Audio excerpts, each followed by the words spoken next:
Olá, bem-vindo ao podcast do PPGLM.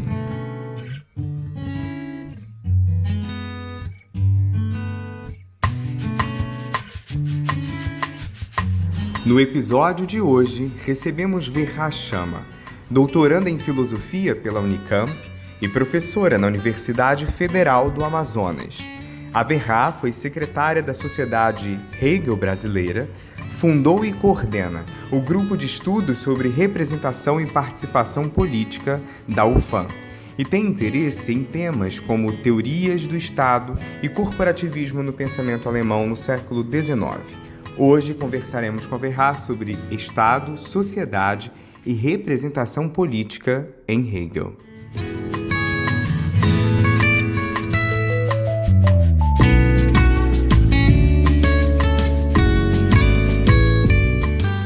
Primeiramente, professor Verra, muito obrigado por aceitar o nosso convite.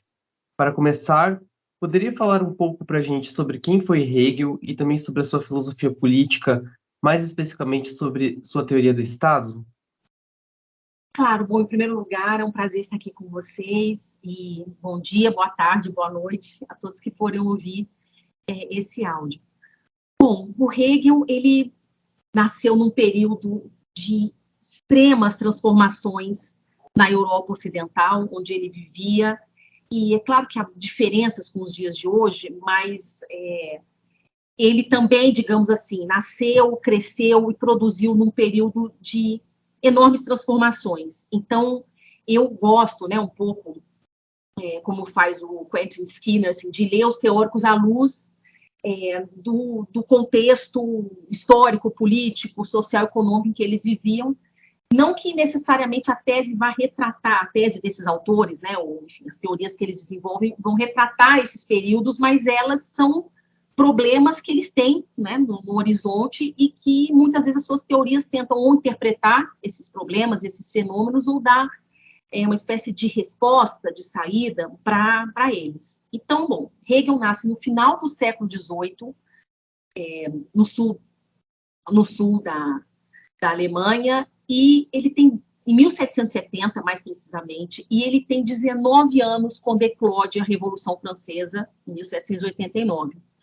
Ele morre precocemente, aos 61 anos, em Berlim, à época como um professor consagrado, mas pouco tempo depois, Hegel, digamos assim, cai em desgraça. Ele é visto hoje, a pesquisa Hegel mais recente, desde os anos 70, 80, vem mostrando que essa interpretação tem muitos problemas, mas à época o que se via, eu digo, depois, no período das revoluções liberais, de 1848, março de 1848 na Alemanha, e todo o século XIX aí seguinte, a segunda metade do século XIX, Hegel é visto como um reacionário, um autor da reação, um autor que era contra medidas mais liberais e um Estado nacional, o que hoje já se provou que não era bem assim, mas é porque ele escreveu num período de forte censura, que é justamente quando ele desenvolve, assim, com mais robustez, talvez, a sua teoria do Estado. A gente pode falar num jovem Hegel e num Hegel mais maduro, e ele já trata de questões éticas e políticas desde a sua fase, da sua produção mais jovem, mas é justamente nesse período de primeiro liberalização de vários setores da vida econômica, social e política da Alemanha, e em seguida uma rápida guinada, digamos assim, ao reacionarismo, que ele escreve. Então, ele foi muito prejudicado pela censura também. Não é uma tentativa de defendê-lo, porque isso foi uma coisa que eu aprendi com um colega do Rio de Janeiro, professor da UERJ, o Fabiano Lemos, de que não necessariamente a gente precisa defender o autor que a gente estuda, Eu gosto muito de Hegel, mas eu não sou uma defensora, eu tenho interesse num problema, Então eu não falo aqui como alguém que faz uma apologia, necessariamente a ele, mas de fato ele foi vítima de censura, como vários outros que escreveram depois de agosto de 1819, que é um período em que a censura se estabelece nas universidades, nas associações, de um modo geral, na imprensa, E eu vou falar também, então, né, um pouco disso. Eu acho que como um teórico, né, e para mim, que trabalho com filosofia política, a principal marca, digamos assim, do Hegel é que, primeiro, ele foi um filósofo que teve os tempos dele como um objeto de investigação. Então, ele quis fazer isso que hoje se chama de diagnóstico do presente, né? Então, o que é essa modernidade? Claro que tivemos isso na literatura, um pouco depois, né, com Baudelaire, Nietzsche também fez isso, mas eu acho que o Hegel tem essa preocupação em entender que tempo é esse e o que nesse tempo é possível de reconhecermos como, digamos assim, um traço de normatividade que persiste, que perdura, né? Então, eu acho que uma obra, por exemplo, como a Dialética do Esclarecimento, não teria sido possível se Hegel não tivesse visto que há essa espécie de fio condutor de um tipo de racionalidade, que não quer dizer superioridade moral aqui, que se faz presente no tempo. Bom, a situação do Hegel é a seguinte: ele escreve, né, ele nasce num momento em que não é a única, mas é a principal, digamos assim, teoria de interpretação da vida política, do governo, do Estado, são as teorias, né, digamos assim, essa doutrina que a gente chama de teoria do justnaturalismo moderno, teoria do direito natural moderno. Eu ressalto aqui o adjetivo moderno porque há teorias do direito natural no final da Idade Média, mas a característica do direito natural moderno é que o Estado, ele é obra, digamos assim, claro que isso é uma hipótese, né, um artifício teórico, mas a hipótese de que o Estado, ele é resultado, ele é consequência daquilo de que os indivíduos precisam para poder viver da melhor maneira que é possível conviver coletivamente. Então, o Estado, ele é tributário, ele é devedor de um ato de vontade dos indivíduos. E o Hegel não aceita essa hipótese, né, que, claro, delega ao Estado aquilo que os indivíduos por si só não podem fazer, mas, ao mesmo tempo, atrela o Estado a uma subordinação à vontade individual. E o Hegel, acho que, como ele muito bem percebeu a Revolução Francesa, ele diz o seguinte, não é o que ele diz, mas está escrito no texto dele, não é mais possível pensar a política a partir desses pressupostos hipotéticos, não encontram comprovação na história. Quer dizer, o contrato, e mais do que isso, mais do que não ter havido um contrato, né, digamos assim, nas nações modernas, o mais importante para ele o contrato é um instrumento de relações privadas, que já foi utilizado na vida política, mas no período medieval, em que, por exemplo, a relação entre os príncipes e o imperador, pensemos aqui no Sacro Império Romano Germânico, era uma relação contratual. Então, havia um poder o poder era muito dissipado, era muito fragmentado em diferentes agentes.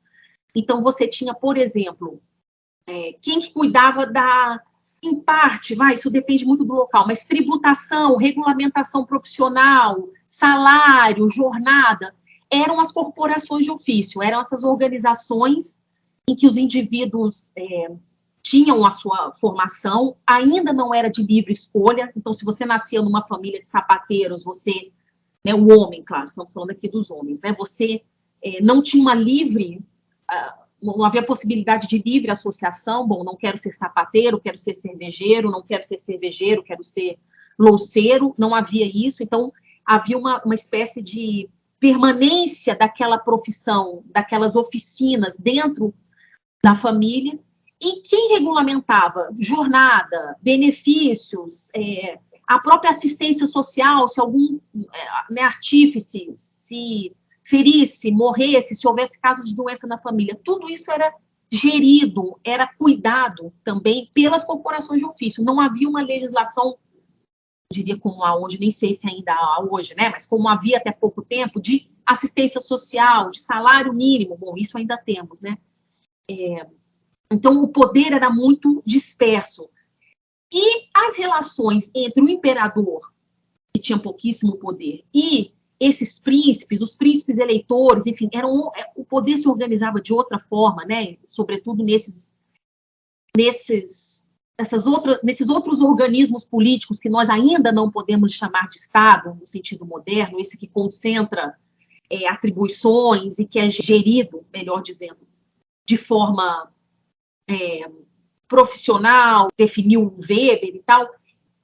Então, o Hegel, ele tem diante de si, além da teoria do direito natural moderno, dessas teorias do contrato, que novamente submetem a vida política e social dos indivíduos a um ato de vontade e a um voluntarismo individual, o problema dele é o cenário que ele tem numa Alemanha que se fragmenta, quer dizer, esse antigo, né, Sacro Império Romano Germânico, ele colapsa simplesmente com a invasão de Napoleão e a vitória de Napoleão em 1807, né? Para quem gosta da fenomenologia do espírito, sabe que Hegel conclui, põe um ponto final nesse texto aí, com Napoleão entrando a cavalo em Iena, e ele vê nesse estado, ele diz, bom, o contrato, ele serviu para embasar relações privadas entre, digamos assim, agentes que seriam públicos, né? O imperador, os príncipes, desses múltiplos reinos que compunham esse império germânico, né? O primeiro Reich, né? Teve a pretensão de que o terceiro Reich durasse 1000 anos. Bom, o primeiro durou 1000 anos, né? O primeiro Reich, o primeiro império, que foi de 808 a 1806. E o Hegel diz, bom, eu não posso mais adotar a teoria do contrato, mas eu defendo o Estado também como instituição. Ele tem uma teoria do que a gente chama de Estado político, que é esse Estado que tem esse, digamos assim, esse tripé de elementos, de conceitos que forjam, que estão na base do que hoje chamamos de Estado democrático de direito, que são divisão dos poderes. Ele tem uma teoria muito particular de divisão dos poderes, não é como funciona, por exemplo, a de Montesquieu, né? É claro que ele conhece Montesquieu, mas a divisão dele de poderes é bastante sui generis, não sei se vai dar para tratar aqui.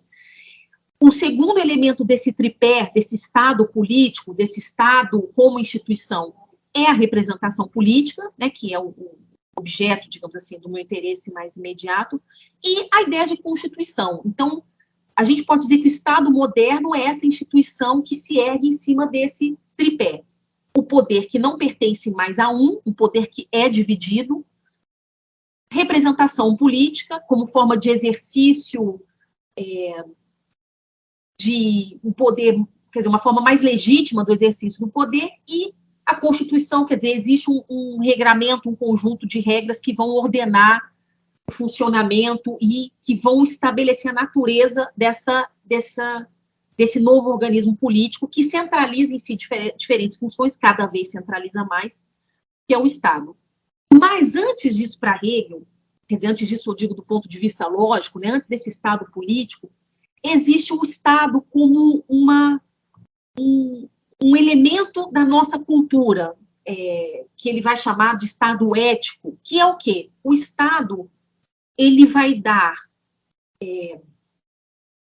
vai permitir, o Estado é o local onde diferentes expressões do direito têm lugar. Então, o Estado é essa forma de vida coletiva em que o direito se apresenta como realização da liberdade. Então, o direito não é só um conjunto de normas e de regramentos, e temos juristas aí que podem, né, explicar muito melhor o direito do que eu, mas em cada expressão do direito, nós temos uma expressão da realização da liberdade. E é isso, então, em suma, o que o Estado é para Hegel. Ele vai permitir, na tese dele, ao contrário das teses liberais, que defendem o Estado como aquele organismo que restringe a liberdade para permitir que a liberdade possa existir, porque para os liberais esse é o grande impasse, para que a liberdade possa ser vivenciada pelos indivíduos, ou cidadãos, se vocês preferirem, ela precisa ser restringida. E o Estado é esse organismo, esse ente, eu não vou nem dizer organismo para os liberais, né, porque nem dá para dizer isso, mas é essa instituição que permite a maior liberdade possível, mas que não é para os liberais uma liberdade absoluta. Até porque os liberais partem de uma concepção de liberdade que, se for absoluta, ela leva à sua própria extinção, a extinção da liberdade. Então, temos isso muito bem no Hobbes, no Locke, enfim, nesses autores do liberalismo clássico, mas também nesse liberalismo do final do século, do início, final do XIX, início do XX, né, como o pessoal muitas vezes fala que devemos ler mais Mises do que Marx. Bom, eu acho Mises muito menos interessante, mas Mises, Hayek, e todos eles defendem que a liberdade possível é uma liberdade restringida, porque, enfim, partem de pressupostos de um conceito de liberdade, de um conceito de humano que só permite uma liberdade restringida para ser vivenciada coletivamente. E o Hegel não, o que ele vai chamar de liberdade aqui, né? Bom, isso tem várias interpretações, não sei se o pessoal que gosta mais desses intérpretes contemporâneos do Hegel, como Monet, como Habermas, mas é um conjunto de valores, também procedimentos, em que essas diferenças possam existir sem que elas tenham que se restringir, quer dizer, um espaço de realização daquilo que cada um é, mas sem que o outro seja uma ameaça que precisa ser, uma ameaça que tenha de ser contida ou eliminada. Quem quiser, né, digamos assim, uma crítica mais, eu acho a mais interessante, das consequências desse Estado que, para ter liberdade, precisa restringi-la e eliminar a ameaça, temos o Foucault, né? Então, defesa da sociedade, governo de si e dos outros, e por aí vai.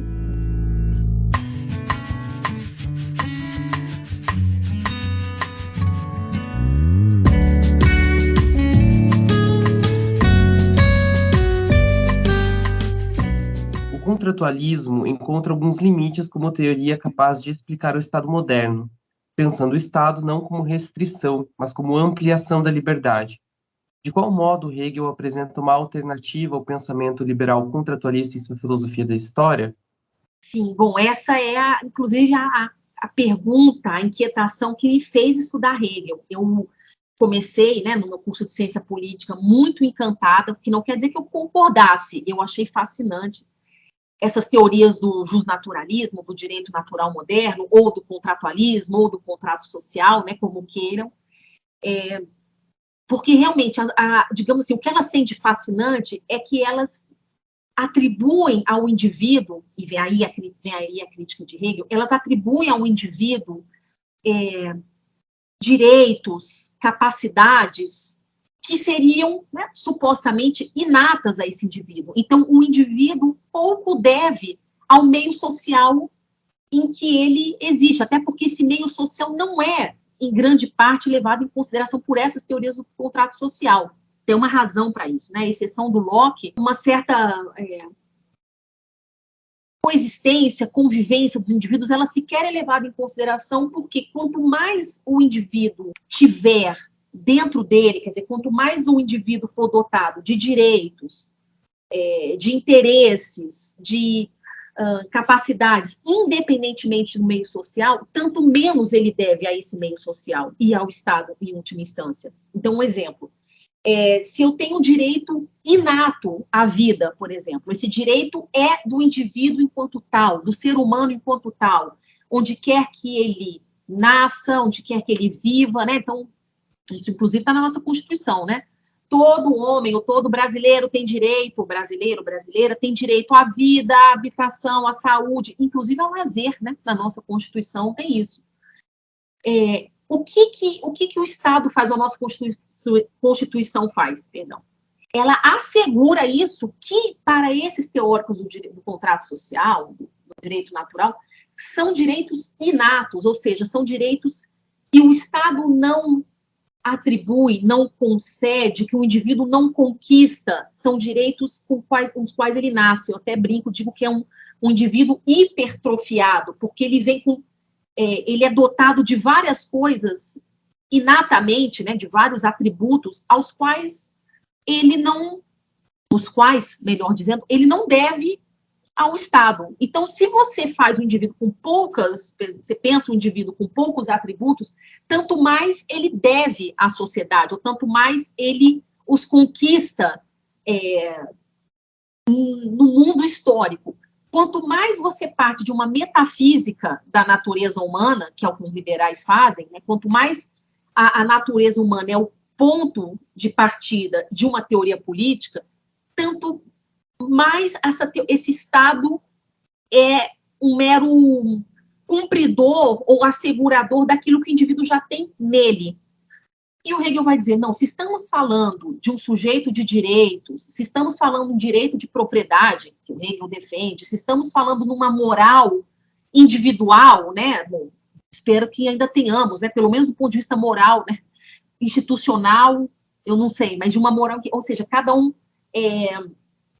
tem uma certa medida do que é bom ou mal, do que é certo ou errado, né? Enquanto isso tudo não são atributos inatos do indivíduo, ele não nasce com uma moral inata, embora a grande maioria desses textos do justnaturalismo não defendam uma moral inata, né? Nem Hobbes, nem Rousseau, por exemplo, né? Não há nem a bondade natural de Rousseau, nem a maldade natural em Hobbes, isso é, ao meu ver, um equívoco de interpretação. Mas, enfim, o Hegel diz, essas conquistas que vocês estão dizendo que são inatas ao indivíduo, elas são historicamente dadas, elas só foram possíveis porque elas se deram dentro de um mundo que funciona dialeticamente, ou seja, em que se luta para conquistar, ao mesmo tempo essa luta traz em si a chance da sua perda, mas uma vez que essa conquista já existiu, ela está, digamos assim, numa espécie do nosso horizonte, né? Quer dizer, isso já fez parte da nossa história, então isso não se perde sem luta. Essa visão do mundo como, se vocês quiserem, perdas e ganhos, conquistas e reveses que se dão porque, para Hegel, o mundo funciona dialeticamente, é o que está como contraponto a essas teorias liberais de que, na verdade, o Estado só vai assegurar aquilo que o indivíduo já detém inatamente. Então, eu acho que a grande diferença, assim, para, né, simplificar, talvez resumir, é que o Hegel parte de uma filosofia da história, quer dizer, não sei se ele parte, né, deixa eu colocar de outro modo. O Hegel, ele consegue não cair na armadilha muito tentadora, muito sedutora do direito natural, porque atribui ao indivíduo, né, essas capacidades todas de forma inata, ou seja, o indivíduo nada deve ao Estado, ele consegue escapar disso por meio de uma filosofia da história, mas não uma filosofia da história como Kant faz, por exemplo, né, porque o Kant, ele vê uma espécie de há um telos também em Hegel, né? Há um fim, mas em Hegel, esse fim, ele não está dado a priori, né? A diferença, assim, é que para o Kant, esse fio condutor a priori, ele mostra, quer dizer, é um fio condutor da razão a priori, ele mostra uma saída para o estado de natureza, não só no âmbito do Estado, quer dizer, essa condição desregrada, ou em que cada um é a medida do direito, e ela serve também não só para o Estado, né, enfim, que cada um vai forjar ali, de acordo com a sua concepção, né, do que deve ser a vida política, mas ela serve também para os Estados entre si. Aí vem a teoria da paz perpétua do Kant. Então, há esse fio condutor a priori, que é uma condição de paz e de aperfeiçoamento e de maior perfectibilidade possível do ser humano. Né? Então, eu sempre digo assim, que em Kant tem uma teoria da história e uma teoria do Estado que vem uma ascensão do ser humano rumo a essa paz e a essa concórdia e a essa... É claro que tem antagonismos nesse caminho, mas ela leva a uma condição de maior perfectibilidade possível do humano e da vida, né, entre os povos, digamos assim, né, entre as gentes, como se dizia no século XVIII, né. Mas em Hegel, ao contrário, não há esse fio condutor a priori, né, que Kant, como filósofo, percebeu, ou leu, ou vislumbrou, né, na história, mas sim uma potência de liberdade que se realiza, mas aos tropeços, né, se realiza ao mesmo tempo em que há um revés, há uma perda de liberdade. Então, a saída, digamos assim, para interpretar o Estado, ou para pensar um Estado fora dessa teoria de que a vontade individual é a soberana na vida política, é ver como que o Estado foi surgindo. E o Estado, para Hegel, é um lugar em que nós reconhecemos um ganho de consciência da liberdade, não necessariamente de liberdade, mas de ganho de consciência da liberdade. As pessoas se percebem mais livres, elas se percebem como podendo se determinar, mas não que isso se dê fora do Estado, isso não se dá de forma inata, isso só se dá porque o indivíduo, ele é dentro de um Estado, ou dentro de Estados, ou dentro de formas históricas de vida social. Então, a história para Hegel ela tem essa dupla dimensão, digamos assim. O local de experiências de liberdade, mas ela também é um local de normatividade, do que essa liberdade deve ser. E aí você tem, de novo, essa dupla dimensão da liberdade. A consciência da liberdade historicamente alcançada e a liberdade que foi realizada, que foi, né, nas palavras de Hegel, efetivamente realizada do ponto de vista institucional. Então, eu vou dar um exemplo aqui, talvez facilite, né?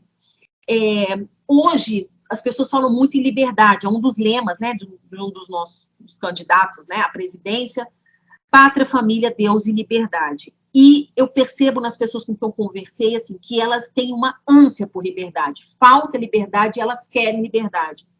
Então, elas têm uma consciência, talvez, de que elas estão tendo e podem vir a ter mais liberdade com esse candidato do que tiveram no passado, ou do que pode vir a ter com outro candidato. Então, aqui a gente está falando da dimensão da consciência, da percepção, da sensação de liberdade que foi historicamente alcançada. Agora, outra coisa é a liberdade que foi efetivada institucionalmente. Então, por exemplo, há espaços para decisão, né, e talvez já esteja até antecipando as perguntas sobre que talvez vocês iam me fazer, né, como é o título do podcast, sobre representação. Quer dizer, quando você tem menos atores políticos que decidem certos temas que vão ter um impacto nacional, nós temos mais ou menos liberdade. Então, por exemplo, quando um conselho é fechado, um conselho, por exemplo, trata de políticas de saúde, vou falar aqui da região onde eu moro, do Amazonas, para a comunidade indígena, um conselho desse é fechado.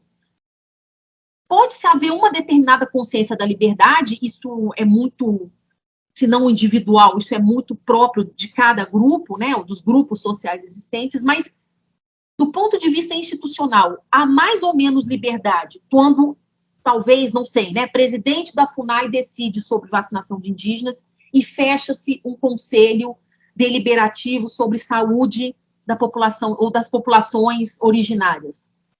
Então, não há uma coincidência, né? Eu acho que é isso que Hegel tenta mostrar na filosofia da história dele, que não há uma coincidência entre a percepção que se tem de liberdade e a liberdade como capacidade de cada um ser dono da sua própria história. Não é só liberdade como poder fazer, que é basicamente a definição liberal de liberdade, né? Para isso eu recomendo aquele clássico texto, né, Dois Conceitos de Liberdade, do Isaiah Berlin. Então, liberdade para os liberais é basicamente um poder fazer sem restrição.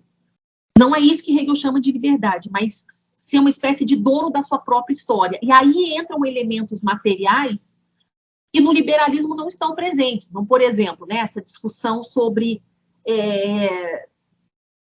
se eu sou livre quando eu quero ir ao cinema, mas não tenho dinheiro para pagar o ingresso, né? Muitos liberais diriam, o próprio a Isaiah Berlin diz, bom, aqui não tem nenhuma restrição à liberdade, porque você não está sofrendo nenhum tipo de coerção. Então, a liberdade ela é restringida se ela sofre uma restrição positiva, quer dizer, existe uma lei que lhe impede, né? Então, por exemplo, se eu não posso fumar em local fechado, eu não sou livre, porque existe uma lei que me impede. Se eu não vou ao cinema porque eu não tenho dinheiro, para muitos liberais isso não é uma ausência de liberdade, porque eu não estou sendo formalmente impedido. Eu estou sendo impedido numa outra ordem material. Bom, eu não sou livre porque eu não tenho dinheiro para pagar o ingresso, sei lá, a passagem de ônibus. Mas para eles isso está no âmbito de uma incapacidade e não de uma impossibilidade. Quer dizer, nada lhe impede de ir, porque você tenha uma incapacidade material, mas não uma impossibilidade de realização do fato, para os liberais, né? Do fato, eu digo, do seu desejo de ir ao cinema. E eu acho que Hegel conseguiu perceber isso quando ele diz, olha, a saída para uma teoria completamente normativa do Estado, que é essa que diz o que o Estado deve ser a partir da vontade dos indivíduos, é perceber o Estado como, ou perceber a história, por exemplo, e o Estado decorre disso, desse movimento entre a consciência que os indivíduos têm da liberdade, que foi historicamente alcançada ou perdida, e quanto dessa liberdade foi institucionalizada, quer dizer, quantos caminhos institucionais nós temos para realizarmos aquilo que nos faz nos sentirmos humanos, né, que é parte da nossa humanidade.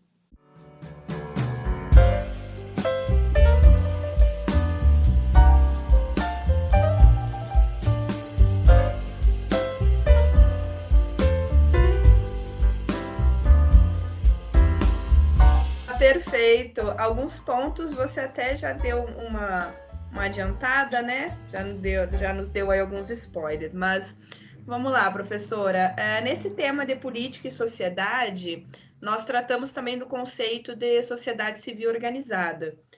De qual modo, a partir da filosofia política hegeliana, podemos compreender a relação entre associativismo civil e Estado, desde a perspectiva da representação política? Nossa, aí vocês me colocaram, assim, quatro grandes questões, né? Sociedade civil, Estado, associativismo civil, representação. Bom, eu escrevi se tornou um capítulo de um livro, já faz um bom tempo, sobre uma tentativa de atualizar Hegel, e eu tratei de associativismo civil, que é um tema que aparece, pelo menos pelo que eu conheço, mais em teóricos políticos, cientistas políticos, do que em filósofos, que é o tema de ampliar a democracia, e para isso você precisaria ampliar os espaços de participação.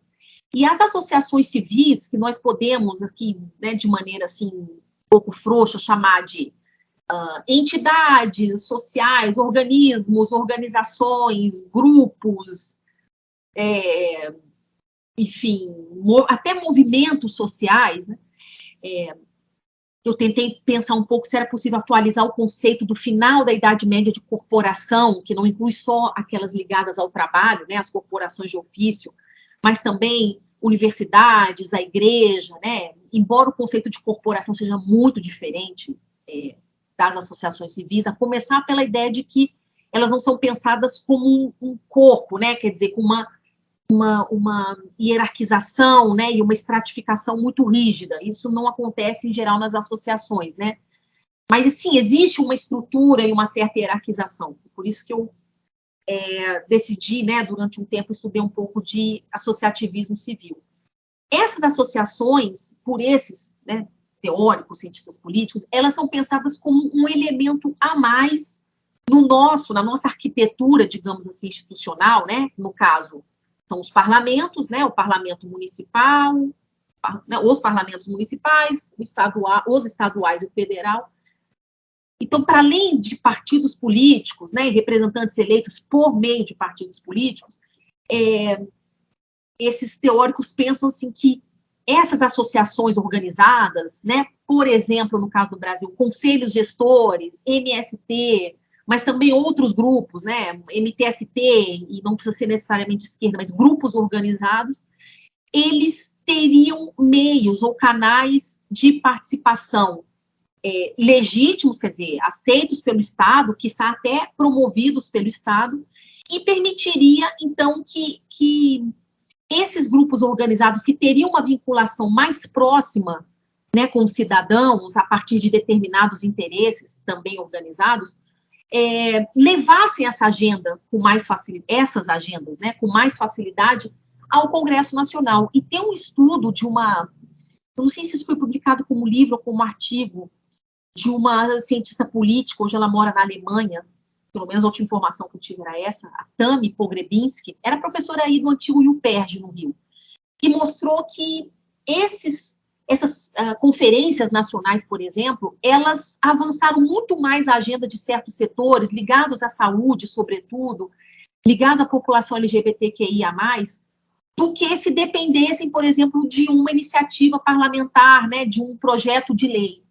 Então, essas associações, eu tentei ver se elas tinham semelhança com as corporações do final da Idade Média e com o conceito de corporação de Hegel, que é um conceito que mistura elementos, digamos assim, de descritivos, né, de como eram essas corporações na Alemanha após a invasão de Napoleão, porque a Alemanha permanece ainda muito defensora, muito firme, assim, de uma certa estratificação social, não é a mesma do antigo regime lá da França, mas tem sim a sua estratificação, que Hegel combate, mas, por outro lado, Hegel defende uma representação política baseada nesses organismos, né? Então, o que esses teóricos tentam ver é se isso pode avançar a agenda de setores políticos sociais, né, organizados.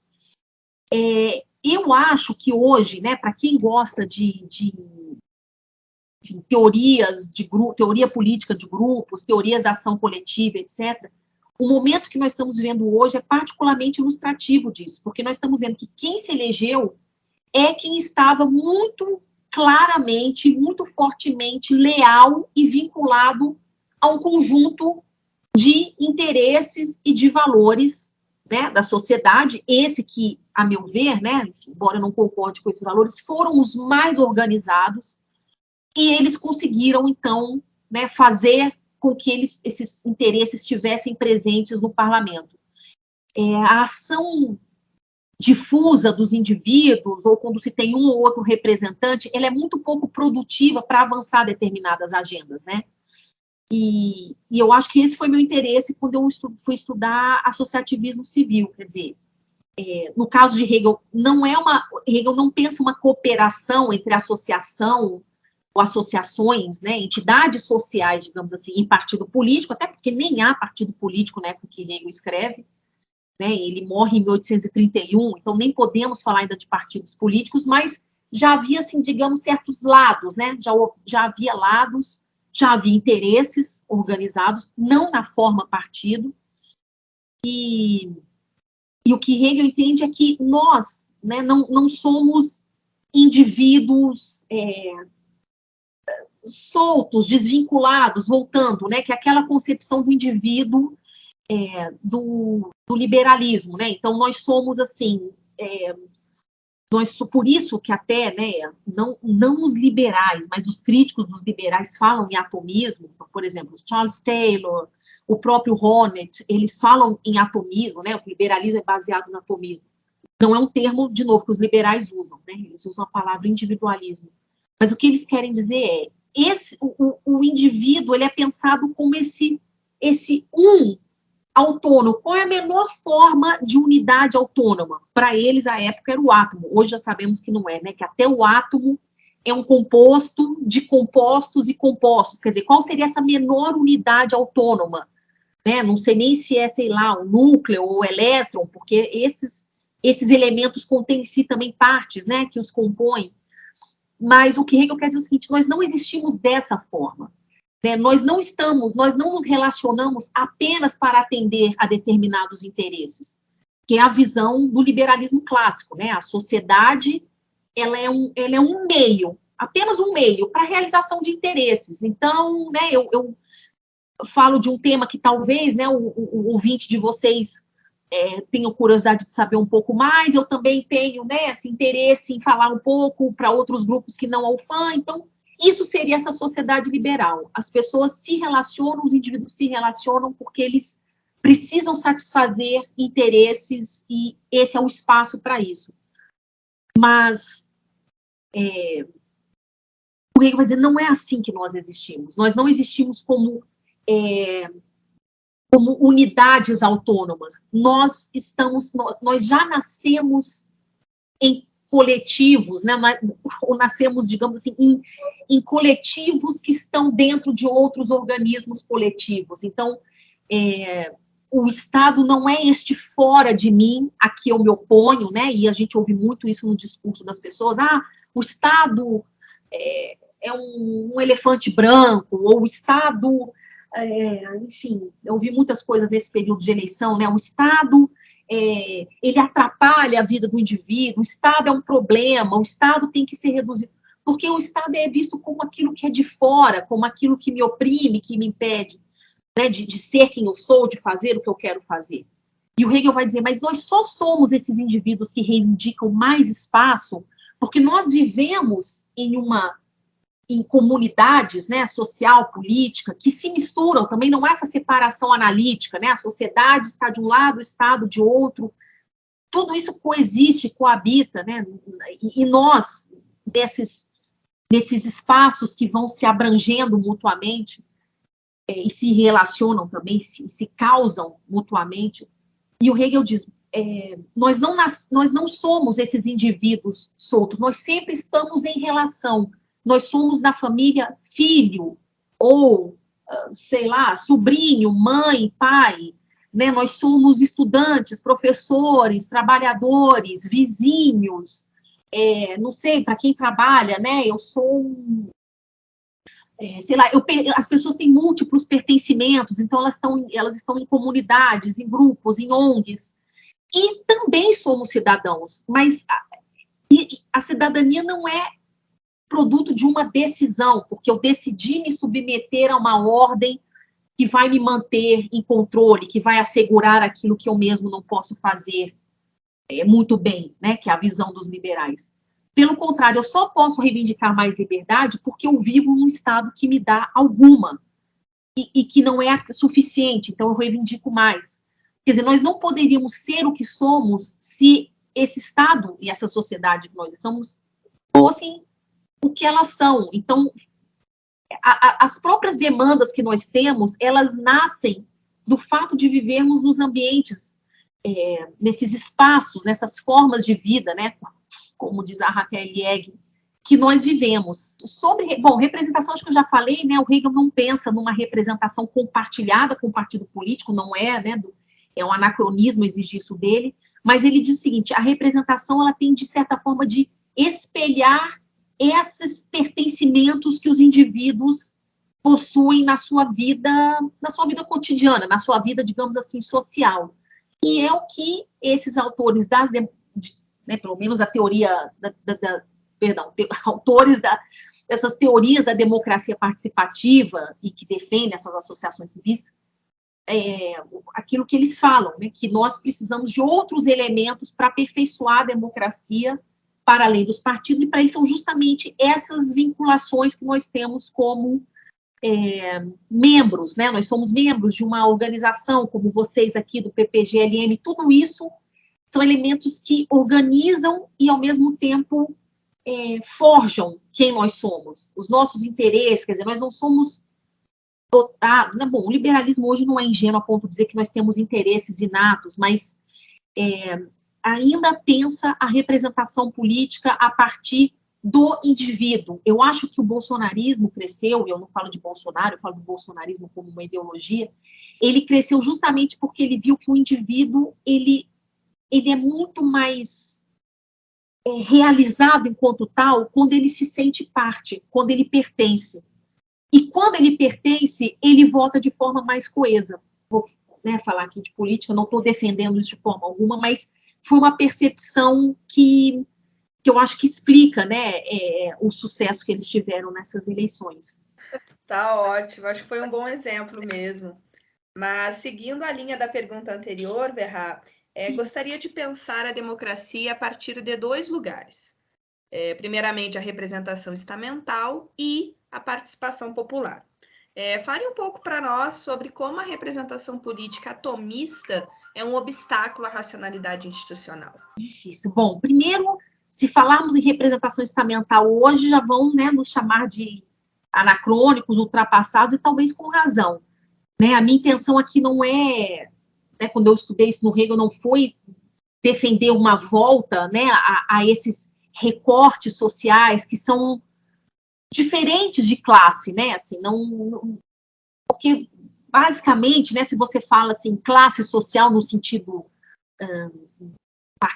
marxiano, vou falar marxiano, perdão, que eu acho que é mais adequado. A classe, no caso do capitalismo, temos duas e elas são compreendidas, quer dizer, o que determina a classe a qual você pertence é o lugar que você ocupa na relação de produção. Você tem meio de produção, terra, fábrica, ferramenta, sei lá, equipamento, terra, sobretudo, né? Bom, você então é capitalista, você é burguês. Você não tem, você vende a sua força de trabalho, você é proletariado, né? Então, e aí tem as frações dentro das classes. Mas estamento não é pensado a partir do lugar que as pessoas ocupam nas relações de produção. Um exemplo claro disso, para quem quiser entender o que é um estamento nos dias de hoje, basta ver, né? Não sei, acho que até por curiosidade histórica é bom acompanhar, foi bom acompanhar o que aconteceu, né, na monarquia inglesa. Vamos dar um exemplo aqui, né? Assim, a mulher mais rica, por exemplo, né, da Inglaterra, ou da Commonwealth, enfim, de todos os estados, ou até dos realms, né, que são esses países em que a chefe de estado era a rainha da Inglaterra, hoje é o rei. A mulher mais rica de todas, não sei se ela é canadense, se ela é britânica, se ela é australiana, ela, no passado, não poderia se casar com o rei, mesmo se ela fosse bilionária, trilionária. Porque se ela não pertencesse àquele recorte social que é a nobreza, nenhum dinheiro te faz entrar naquilo ali, porque você não está lá por renda, você está lá por nascimento. Kant, por exemplo, critica muito isso. Esses direitos do nascimento são direitos que esses indivíduos têm simplesmente por terem nascido dentro daquele recorte social que é o estamento. O caso do príncipe William é a primeira exceção, né? O primeiro caso de um príncipe herdeiro que não casou com alguém na nobreza, casou com alguém que eles chamam de commoner, né? É o caso da Kate, e todo mundo falou, bom, né? Eu percebi que esse tipo de fala vinha justamente de quem não, né, não conhecia, digamos assim, essa realidade. Muito dos americanos, por exemplo, né, que não conheceram essa realidade estamental, falaram assim, bom, mas a Kate nunca foi pobre. Ela cresceu numa família de classe média alta, que pôde pagar aquela universidade. Isso não interessa para a rainha. Né? Isso nunca interessou para a nobreza. Para eles, ela sempre será commoner, ela sempre será uma comum. Por quê? Porque ela não nasceu na nobreza. Mas, né, a monarquia também precisa se atualizar para permanecer. Se ela não for popular, né, ela desaparece enquanto tal, pelo menos na monarquia inglesa, porque poder eles têm, até têm, mas não exercem, até porque se exercer, eu acho que eles são derrubados por um golpe republicano. Mas, enfim, isso é um estamento. São recortes sociais que nenhuma diferença de renda permite que você caia para um estamento inferior ou suba a um estamento superior. Quem quiser ver como os estamentos funcionavam no Brasil, não tem nada melhor do que a leitura de O Curtiço, do Aloysio Azevedo. Lá mostra muito bem a relação entre um nobre falido e um popular, né, um dono o dono do cortiço, que enriqueceu, mas não tinha prestígio, respeito, valor social, porque ele não era um nobre. E o nobre tinha todo esse capital simbólico, mas não tinha renda, porque era um nobre falido. Então, recomendo. Quando eu falei de representação estamental, o que eu quis entender foi como que a Alemanha, nesse período aí, após a invasão de Napoleão, a vitória de Napoleão, então isso vai de 1807 até 1812, 15. Por quê? Porque 1807, Napoleão, final de 1806, na verdade, em dezembro de 1806, aquele império que era uma colcha de retalhos, o Sacro Império Romano Germânico, o primeiro Reich, ele sucumbe com a invasão de Napoleão. E aí Napoleão quer reformar, quer dizer, ele quer levar adiante, ele quer levar para o leste da Europa as reformas, né, burguesas, esse Estado com representação do voto no indivíduo em outro indivíduo, né, esse voto 1 a 1, um indivíduo vota em outro indivíduo, e todas as conquistas, digamos assim, da Revolução Francesa. Ele quer levar isso adiante. Isso, quando Napoleão é derrotado em 1815, então aí nós temos 7 anos, e há o Congresso de Viena, acontece um grande revés, então, na Alemanha. Então, esses estamentos, eles eram muito fortes na Alemanha, que eram esses recortes sociais, e eles vão perdendo força, vão perdendo essas reformas que querem modernizar a Alemanha, que nem era Alemanha enquanto tal, né? Mas, enfim, aqueles reinos todos, Prússia, etc., eles vão essas reformas de modernização vão perdendo força, e com a derrota de Napoleão em 1815, tudo isso é suspenso. Em 1819 vem um grande revés, que são as resoluções de Carlsbad, que aí instituem, como eu falei para vocês no início, né, censura, e por isso Hegel é muito enigmático no texto dele, né? Quem quiser entender melhor o pensamento político de Hegel, infelizmente não está traduzido, quem sabe, né? Faremos uma tradução, aí vamos ver o pessoal que estuda Hegel. Está nas aulas dele, que hoje foram publicadas, eram anotações das aulas que ele dava, nos cursos que ele dava, ali e nas cartas. Então, quer dizer, quem quiser conhecer um Hegel não censurado, tem que ir a esse tipo de documento, que são as transcrições das aulas feitas pelos seus estudantes, e as cartas, que aí vai se ver um Hegel menos intimidado pela censura. Então, o que acontece em Hegel? Ele é a favor, sim, do fim dos estamentos, porque os estamentos detêm privilégios de ordem. Então, por exemplo, é como se, sei lá, nos dias de hoje, o que é um privilégio de ordem? Quem é do judiciário tem 60 dias de férias. Mas algum brasileiro tem 60 dias de férias? Algum trabalhador? Que eu saiba, não. Então, isso é um privilégio de ordem. O Hegel é totalmente a favor desses privilégios ligados a uma ordem, ou ligados a um estamento. Ordem e estamento é a mesma coisa. O que ele não aceita, e aí, né, vocês vão me dizer se isso é mais ou menos democrático, mais ou menos reacionário, ou progressista, enfim, é o voto num indivíduo em outro indivíduo. Porque, para ele, o povo não existe como indivíduo isolado. O povo são esses pertencimentos sociais, mas que para ele, Hegel, não são clero, nobreza, né, e terceiro estamento, ou povo, ou plebe, a depender de quem dá nome a esses grupos.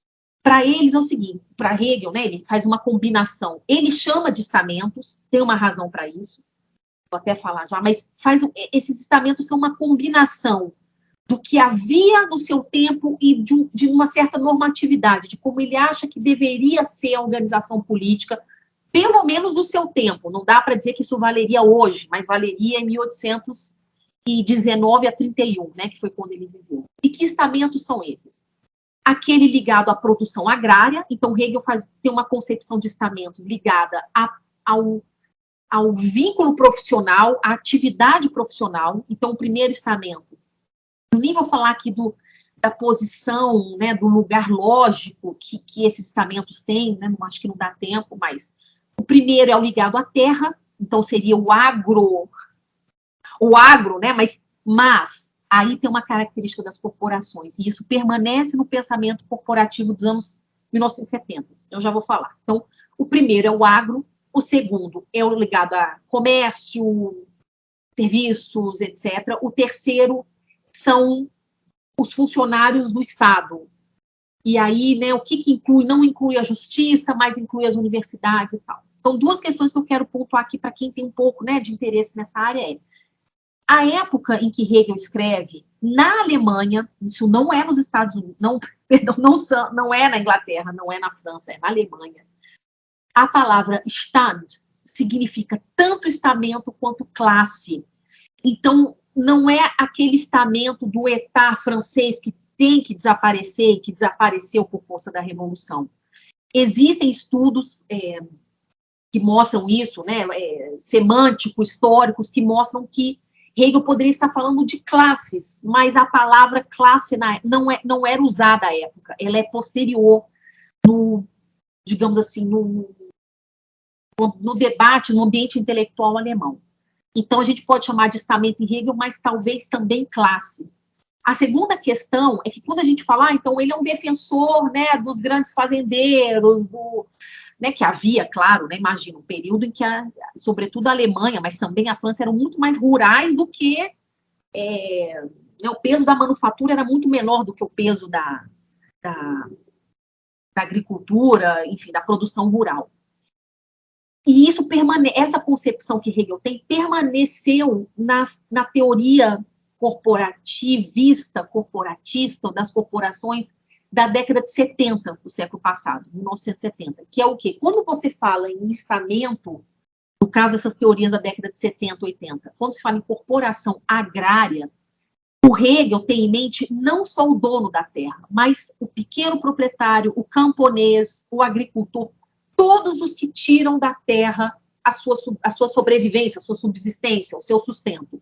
Então, aí você tem desde o pequeno camponês até o grande latifundiário. É claro que Marx critica isso, né, naquele difícil, mas né, importante texto lá sobre a crítica à filosofia do direito de Hegel, o Marx questiona isso. Olha, nunca o pequeno proprietário e o grande latifundiário vão ter o mesmo interesse. Eles estão como eles ocupam lugares distintos na produção, eles têm interesses distintos. O interesse deles não é o mesmo. E isso vale para os outros estamentos também em Hegel.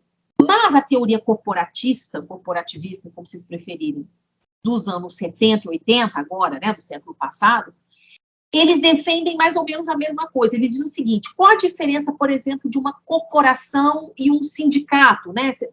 O sindicato, ele também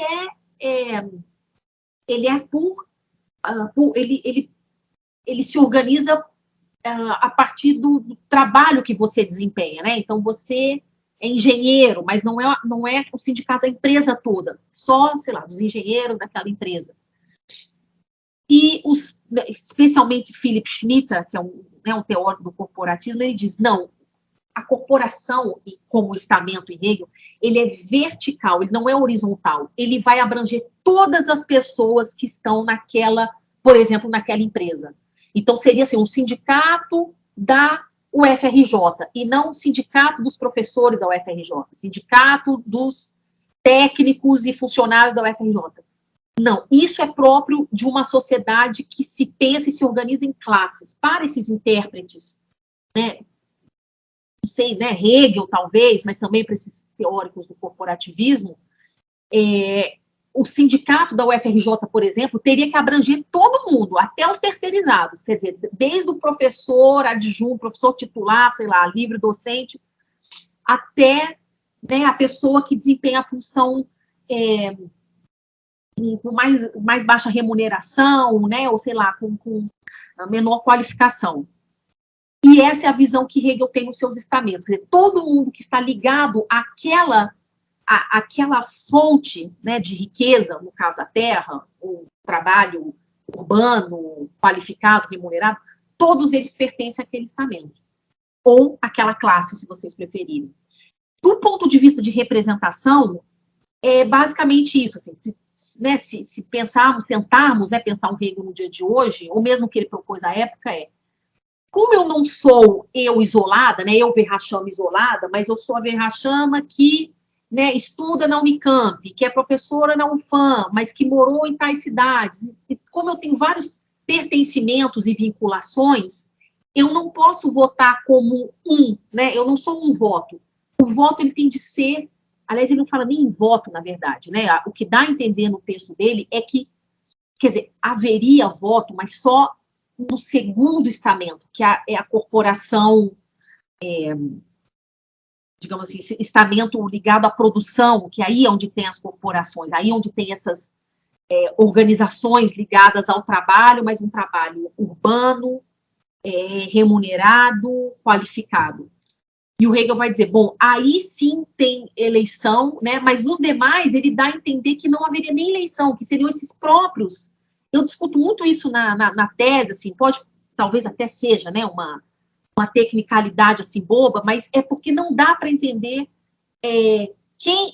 quais setores terão representantes e quais setores estarão eles mesmos com todos os seus integrantes no parlamento. Mas a ideia de Hegel é que nós não votamos como um indivíduo ou em um partido. Então, esses setores organizados da sociedade que estão no parlamento. E aí vocês vão me dizer, mas isso provocaria um parlamento gigantesco, né, infinito, porque quantas ONGs, associações, movimentos sociais, né, você tem, sei lá, OAB, que mais, né, tem o PPGLM, tudo isso são instituições que agregam interesses, que compartilham valores, que têm fins em comum, que têm objetivos em comum, que têm uma certa estruturação, que têm uma certa hierarquia. Como todos eles estarão presentes no parlamento? E isso foi uma inquietação com a qual eu, não sei se posso dizer, perdi muito tempo na tese, porque eu esperava uma resposta dessa de Hegel. E meu orientador, né, falecido professor Marcos, dizia, isso não está em Hegel, porque a preocupação dele não era com arranjo institucional, né, vamos fazer um parlamento gigante, como é que vai ser esse filtro? O que ele propôs é que esses grupos, a representação se dá pelos grupos, e não por esse voto fragmentado, né, em que um vota em um, porque nós não somos nós somos parte de círculos maiores, né, como aqui no caso, né, de vocês são parte do PPGLM, vocês não são sem isso, mas também, esse é um problema da parte da representação de grupos, vocês não são só isso. Como nós temos múltiplos pertencimentos, na hora em que eu, vamos supor, for votar, né, vamos supor, isso já não está no Hegel, mas então, todos os organismos lá vão eleger seu representante, suponhamos assim, né? Todas as instituições, organizações, etc.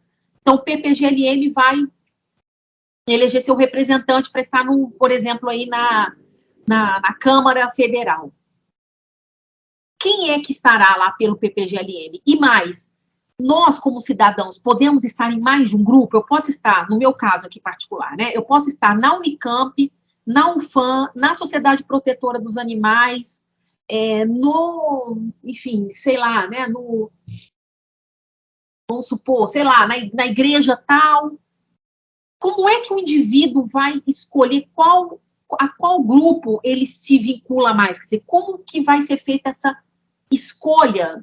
O indivíduo ele pode votar em todos os grupos em que ele se sente pertencente? Tudo isso é um grande problema para quem está tentando pensar a representação política, seja fora, seja além dos partidos políticos.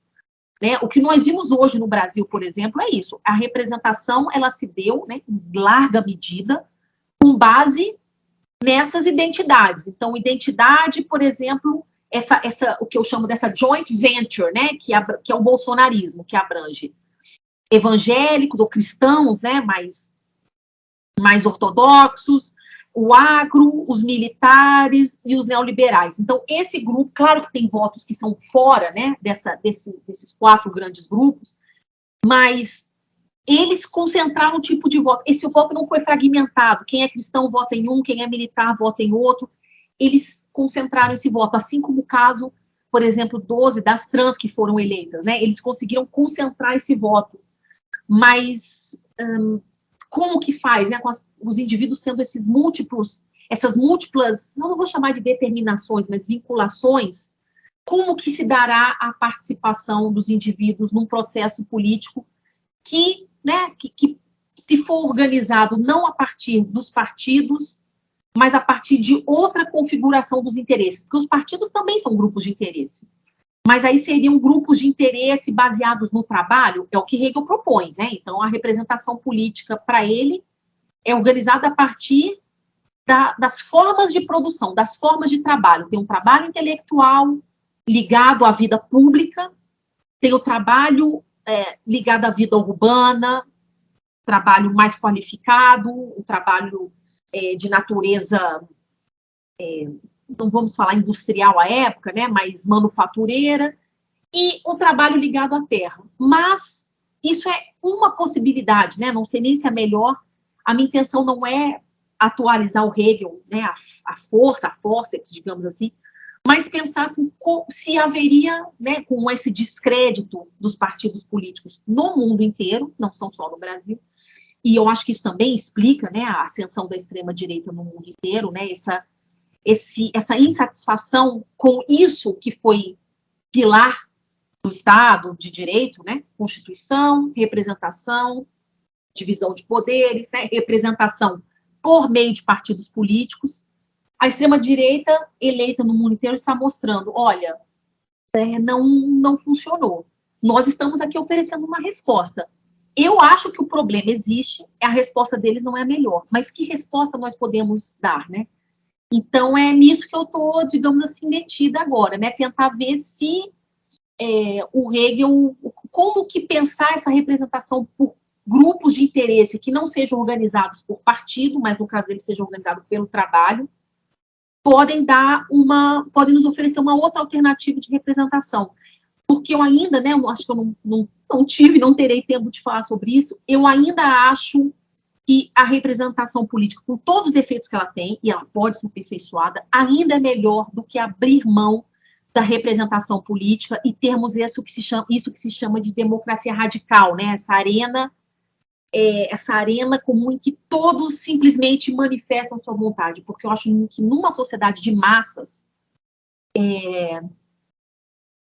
esse íntimo, isso que cada um realmente quer, está muito sujeito à manipulação por esses grandes líderes, né? Então, eu acho que a representação ainda é um caminho, claro, tem que passar por transformações, mas ainda é um caminho que, pelo que temos hoje, um caminho mais plural para a participação política.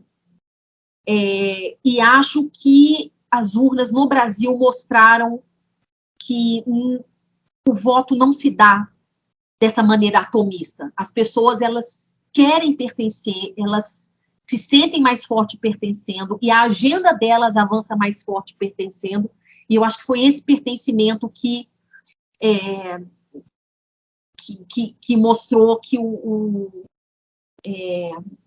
atomismo não é a maneira, né, não é uma boa interpretação do voto, pelo menos não foi nessa última eleição. E aí eu acho que Hegel tinha razão quando diagnosticou isso, sabe?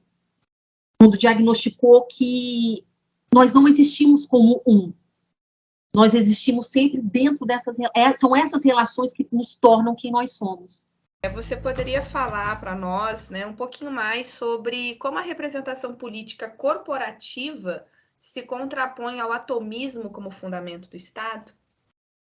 Eu acho que eu já falei um pouco sobre isso, mas enfim, né, o atomismo como fundamento do Estado é o ponto de partida das teorias liberais que têm a sua legitimidade. Porque vejam bem, o que os liberais tinham diante de si, né? Inclusive, nesse ponto, eu concordo com quem lê Hegel não como um antiliberal, mas como um crítico, elevar o indivíduo como fundamento do Estado, mas ele não é um antiliberal. Então, o que os liberais tinham diante de si, né? E qual é a limitação? Então, os liberais, eles fizeram um importante, né, diagnóstico e tiveram uma teoria muito boa, mas que eu acho que ela não a partir de um ponto, ela não se torna mais satisfatória. O que os liberais viam? Que o governo, o poder político, era exercido com base em um fundamento outro que não a vontade do indivíduo. Então, o que imperava, vamos ver aqui no século XV, XVI, XVII, era o direito divino dos reis, ou a tradição. Direito divino dos reis, basicamente. O governante, ele é autorizado por Deus a governar.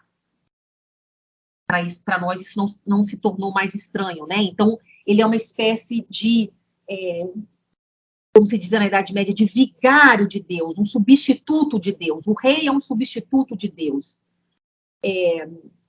E atua, então, nessa função. O que torna o poder político legítimo? A autorização de Deus. É o direito divino dos reis. E os liberais falam, não, porque Deus não apareceu aqui, né, para dizer, obedeçam a este homem. Outro problema para os liberais era o domínio da tradição. Então, por exemplo, obedecia-se a uma família, né, real, pensemos aqui numa família real, numa dinastia, ou numa casa, não sei quem, eu não vi, mas eu sei de gente que viu, né, o Game of Thrones, né, tem as casas, tem as dinastias. Então, a obediência era devida por conta do poder que aquela família, aquela dinastia, aquela casa detinha. Então, você obedece a algo privado, né? Você obedece a uma família, você obedece a alguém que está no poder simplesmente porque é filho do filho do filho do filho do filho, né? Por que o Charles é o rei legítimo da Inglaterra? Porque ele é filho mais velho da rainha, que por sua vez é a filha mais velha do segundo filho mais velho, né? Porque na verdade, quem era para ter sido rei, e foi rei, mas abdicou, foi o tio, né, o irmão mais velho do pai, da rainha. E quem vai ser o próximo rei? O William. Se o William é o mais bonito, ou mais inteligente, ou mais carismático, ou mais preparado, ou o Charles a mesma coisa, ou o George, que é filho do William, não interessa. Porque, né, o poder tradicional, ele se perpetua simplesmente por ter sido sempre assim, ou por ter sido assim por muitos séculos. É daí de onde deriva o poder do Charles, de ter sido o filho mais velho, ele é o herdeiro legítimo, porque ele é o filho mais velho da rainha. E os liberais falaram, não dá para aceitar um poder que é baseado na tradição, que é o filho mais velho do filho mais velho do filho mais velho, não dá para aceitar um poder que se alicerça sobre uma suposta autorização divina. Então, o que é que vai tornar a obediência legítima? Porque, em última instância, bom, hoje já há as teorias da desobediência. No fundo, sempre houve, né? Mas agora elas voltaram, digamos assim, com força total. Mas, no fundo, qual que é o problema que os liberais têm diante de si? Vamos lá, século XVII, XVIII, basicamente. O Estado é essa instituição a qual devemos obediência, né? O próprio Weber fala depois, porque o Estado, afinal, é o único que detém o monopólio legítimo do uso da força. Mas essa obediência, ela precisa ser consentida. Ela precisa repousar em algo que não seja algo fora de nós, que é Deus, no caso do direito divino dos reis, que é a tradição, no caso dessas casas, né, reais. Então, o que eles apelam para o contrato social, né, para essa ideia de pacto, de contrato, para regular um conflito que eles entendem ser inevitável entre os homens, entre os indivíduos. Então, precisamos obedecer, mas queremos consentir, nós queremos autorizar esse que vai mandar em nós. E eu não sei se vocês se lembram, 7 de setembro de 2021, quando o Bolsonaro fala no palanque em Brasília, as pessoas gritavam, eu autorizo. Não sei se vocês se lembram disso. O que é eu autorizo? Você pode nos governar, nós iremos obedecê-lo, porque você tem o nosso consentimento. Nós concordamos com o exercício do seu poder sobre nós. É isso que os liberais querem. É um meio de regular o conflito, então você transfere para alguém o exercício da força e a determinação do que é crime e qual é a pena para esse crime, que é o Estado, e você obedece, mas obedece, em última instância, a si mesmo. Porque o Estado, ele é resultado, como eu falei para vocês, dessa vontade individual. O Estado só existe porque ele vai atender aquilo que os indivíduos estabeleceram como sendo o aceitável. Né? O problema dessa teoria, né, que é o que Hegel diz, ela não tem historicidade. Em qual momento da história o Estado foi feito um contrato, na Idade Média, sim, né? Mas foi feito um contrato na modernidade entre quem vai governar e quem é governado sobre os limites do poder. Porque, no final das contas, uma vez, a menos que essa autorização seja muito restrita, mas se for uma autorização generalizada, o governante vai fazer o que ele bem entender.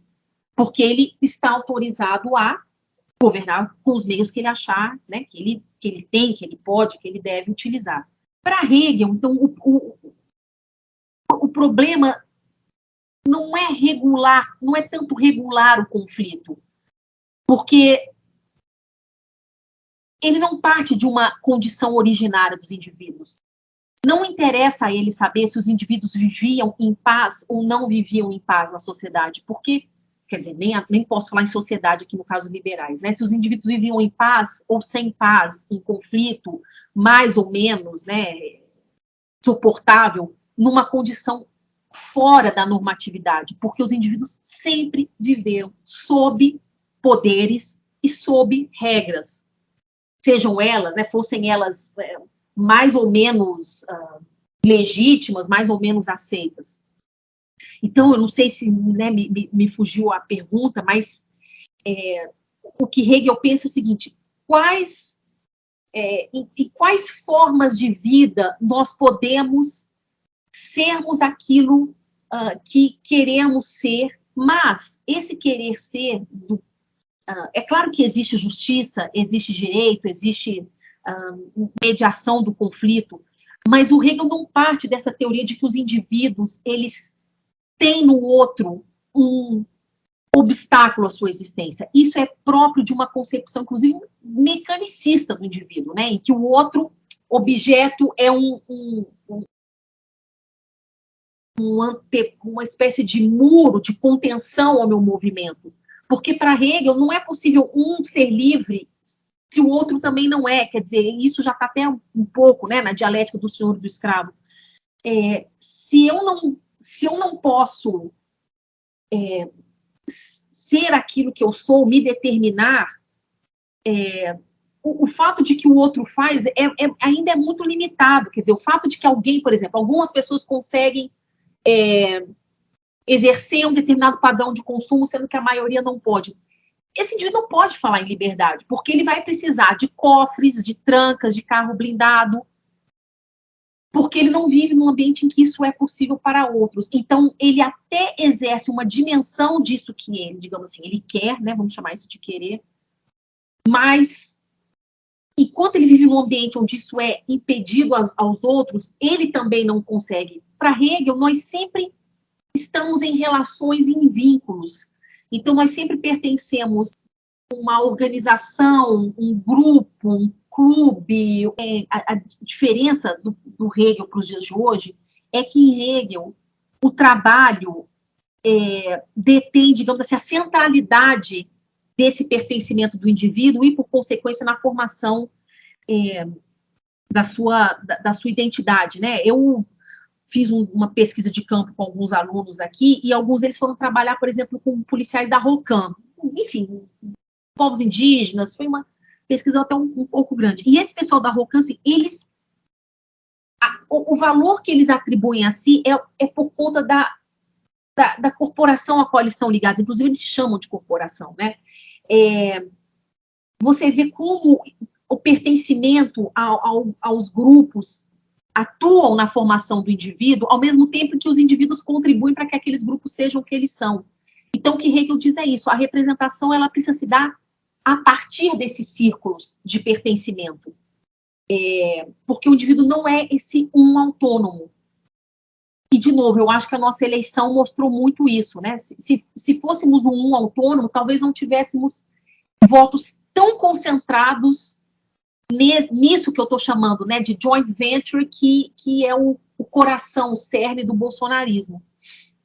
Então, eu acho que essa eleição comprovou que Hegel estava certo, né, que voto, ele não é um voto, quer dizer, claro, nós depositamos o voto como um indivíduo, né, ele defende que em parte, parece que vai haver eleição em Hegel, em parte, parece que esses grupos estarão diretamente presentes digamos assim, num parlamento sem eleição, mas esse não vota como esse indivíduo que é só autointeressado, mas ele ele vota na condição de membro.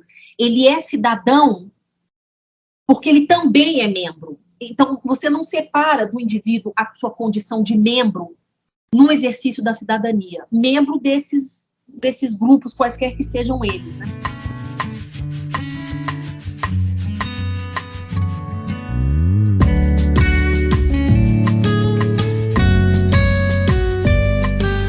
Agradecemos a professora Verra Chama pela ótima entrevista. E também, claro, agradecemos a você que nos ouviu, pela sua audiência. Compartilhe esse episódio com seus amigos e nos acompanhe nas redes sociais. Assim você ficará por dentro de todas as nossas atividades e eventos. E continua acompanhando os próximos episódios do podcast do PPGLM.